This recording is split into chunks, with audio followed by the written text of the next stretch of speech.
Hop, assalomu alaykum hammaga. Yaxshimisizlar? Hurmatli kuzatuvchilar. Kommentariyalarga yozgan ekanlaringiz, hammasini o'qib chiqdim bittama-bitta. Eng ko'p yozilgan, so'ralgan narsa mashinaga ipni o'tkazish. Bundan keyin ignani to'g'irlash, yana nastroykalarni o'rgatishni so'ragansizlar. Xo'p, bugungi videomiz bugunchalik ipni o'tkazishni o'rgataman. Ipni o'tkazishni ko'rsataman batafsil. Boshdan oxirigacha ko'rsalaringiz yaxshi tushuna olasizlar. Bu pop-up mashina. Avval chiqqanlardan, bu Xitoyniki emas, bu rossiyskiy. Shunga o'rgataman ipni o'tkazishni. Xitoyniki u boshqacha bo'ladi. Xitoy mashinani tagi, ip o'tkazish joyi boshqacha. U hozir menga Xitoy mashina yo'q, uni ko'rsatib bera olmayman. Faqat shu eski variantdagi mashinalarni ipini o'tkazishni ko'rsatib beraman. Xo'p. Mana bu meni ish joyim. Bu mening shaxsiy mashinam. Hop. Iplarim bu yoqda turadi. O'zim shu yoqda ishlayman. Bunaqa zakazlarimiz hozir bor. Shuni ish jarayonida edim. Ip o'tkazishni tushuntirib o'taman. Hop. Hozir menda ip o'tkazilgan turibdi. Mana. Ip o'tkazilgan turibdi. Bu ipni hozir tushirib qaytadan o'tkazishni ko'rsataman.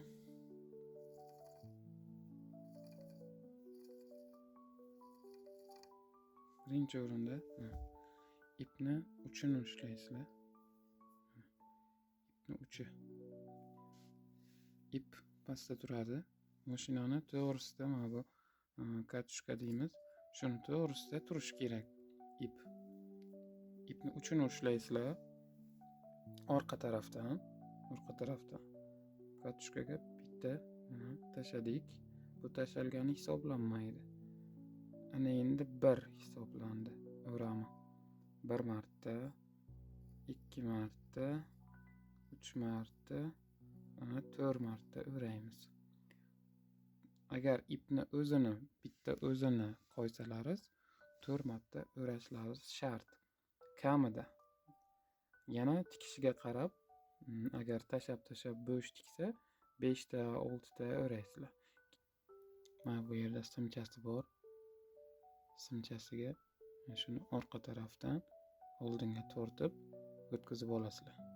Bu yerda joyi bor, o'zini ip o'tadigan joyi mana. O'sha yerdan o'tadi bu. Keyin orqasida onaqa temirchasi bor. Bu prujina bilan qisadi. Buni regrovka qiladigani mana dastakchasi bo'ladi. Buni ko'tarib qo'ysangiz yaxshi qismaydi. Ozgina pastga tushirsangiz o'sha qisishni boshlaydi. Shu ozgina qisib turish kerak. Ko'p ham emas. Agar ko'p qissa o'zi tikishidan bilinadi. Tortilib keladi, ip ingichka tikadi. O'sha paytda ozgina bo'shatasizlar. Bo'ldi. Mana shu holatda endi ipni uchini mashinkaga mana bu yerda mokkisi bor. Mana shu yerdan sim chiqadi. Tepadan simni hozir kirgizamizda, bu yerdan chiqadi. Ilgakchasiga ildirib, tepadan yuborasizlar. Xo'p. Mana bu ip oladigan simcha. Mana bu yerda ipni ildirib oladigan ilgakchasi bor. Mana shu yerda ilgakchasi bor.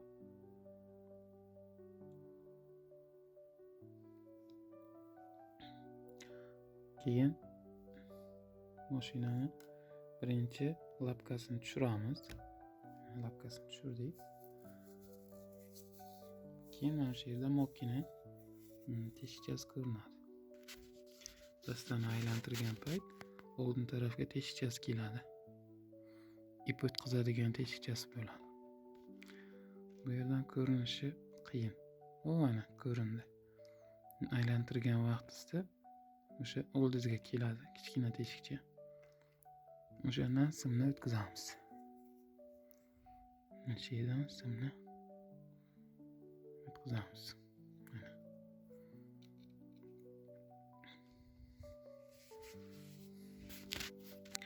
Endi mana shu uchini, ipni uchini simchaga, mana simcha keldi. Simchaga ildiramiz. Simchaga ildirgandan keyin tepadan tortib olamiz.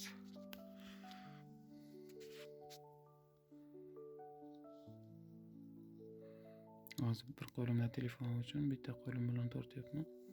Ikkita qo'l bilan ishlasa osonroq. Mana chiqdi ipimiz.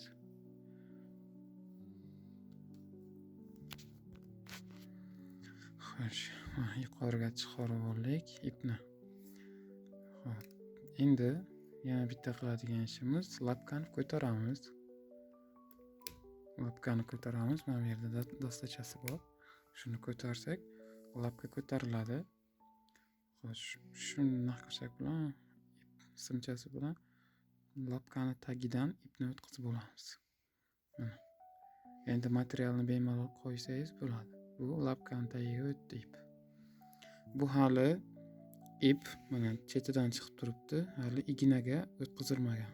Ignaga olinmagan. Endi buni ignaga olishni yo'li bu uchun o'zingiz ignaga o'ldirib nima qilmaysiz, ildirmaysiz, o'zi tikadi. O'zi ignaga oladi. Materialni qo'yamiz. Lapkani tushiramiz. Motorni yoqib, mashinani tikayotgan paytda dastani bitta o'ngga, bitta chapga aylantirsak, ipni igna ildirib oladi. Mana hozir tikish jarayonini ham ko'rsataman. Motorni yoqamiz. Bitta o'ngga, bitta chapga aylantiramiz, tikib turgan holatda.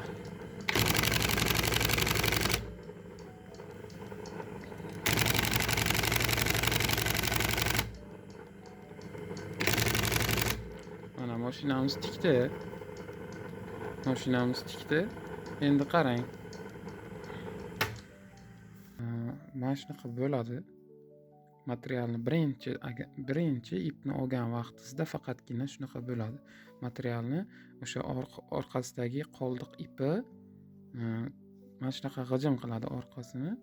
O'sha paytda qiyinchilik joyi yo'q. Mana shu yerda turibdi o'sha ziyoti ipi. Mana ipi turibdi. Mana shuni ushlaymiz. Mana shu tortib turadi-da. Mana shuni ushlaymizda bitta barmog'imiz bilan tortamiz. Bu yoqqa tortgan vaqtingizda mana chiqadi. Ipni tikkan boshlagan joyingizga mana chiqadi. Bo'ldi, bundan boshqa g'ijim qilmaydi materialni. Shu bilan tikib ketaveradi.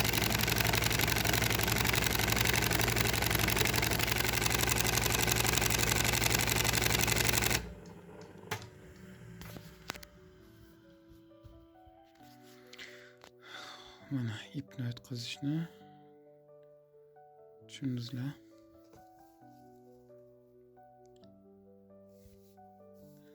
Endi ipni uzishni o'rgataman, qarang. Qaranglar. Mana bu burunchasi bor bu yerda. Pichoqcha deymiz, buruncha deymiz. O'zi bitta mana oldida keldi. Mana shu narsa. Uzun temircha bor-ku. Mana aylantirib ko'rsangiz, boshqa tomonda yo'q, faqat shu bitta o'zi. Ana shu hozir menga qarab turibdi. Ignani ilgakchasini ochiq joyi ham eng nozik joyi menga qarab turibdi. Hozir bu holatda agar tortib uzsak, ignani ilmakchasini sindiradi. Shu uchun burunchani orqaga qaytaramiz. Mana orqaga qaytaramiz. O'zimiz turgan vaqtda orqaga qarash kerak buruncha. Mana bunday holatda bo'lsa o'zimizga qarab turibdi. Orqaga qarab turish kerak, keyin ipni uzsa bo'ladi. Ipni uzishda lapkani ko'taramiz. Keyin ozgina tortamiz. Mana bu yerda chiqdi, mana 1 sm ip chiqdi. Endi shuni barmog'imiz bilan bosib turamiz eng uchini. Lapkani tagidan chiqqan joyini. Lapkani tagidan mana chiqqan joyini bosib turamiz. Tortamiz keyin oldinga qarab.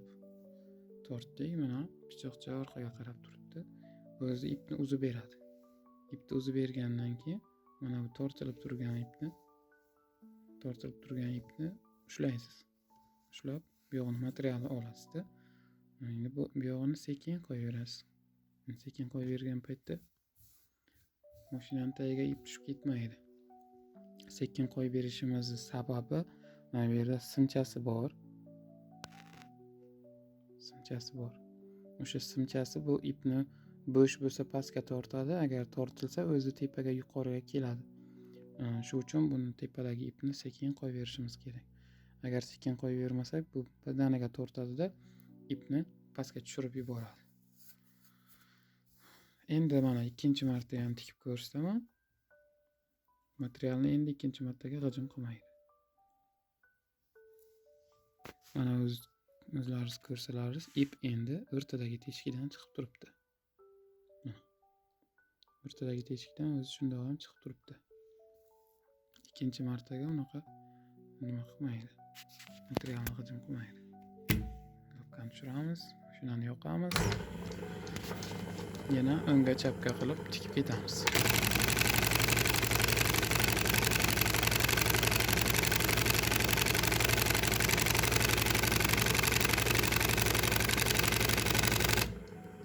Mana.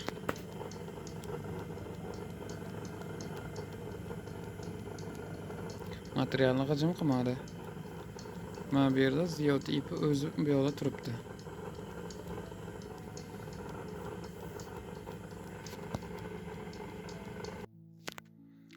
Xullas, bugungi videomiz shundan iborat edi. Ip o'tkazishni tushuntirib berdim, so'ragan narsalaringizni qilib berdim. Endi buni tushuntirish deysizlarmi yoki dars deysizlarmi? Qanday qabul qilasizlar? Xullas, so'ragan narsalaringizni men tushuntirib berdim. Bu meni telefon qo'yadigan joy. Xo'p, keyingi videolarda nimani tushuntirib beray? Yana kommentariyaga yozinglar. Men hammasini o'qib chiqaman kommentlaringizni. Nima savollaringiz bo'lsa javob beraman bitta-bitta. Menimcha keyingi video shu ignani qo'yish bo'lsa kerak. Shunaqa deb yozgansizlar. Endi eng ko'p so'ralgan narsa ipni o'tkazishni so'ragan ekanlar. Shu uchun shu videoni qildik. Mayli, sog' bo'lasizlar. Keyingi videogacha ko'rishguncha. Yana bir gap, video tugamadi hali. Xo'p, keyingi videolarni o'tkazib yubormaslik uchun kanalga obuna bo'linglar. Endi biror marta men so'ramaganman bundan oldin, lekin qarasam 97% obuna bo'lmasdan ko'rayotganlar, 3% obunachilarim ko'ryapti ekan videolarni. Shu uchun obuna bo'lib keyin ko'rsalaringiz menga ham yaxshi bo'lardi. Kanallar rivojlanishi uchun sizlarga yangi videolarni chiqarib beraman. Sizlarni podderkalaringiz bo'ladi men uchun. Rahmat hammaga.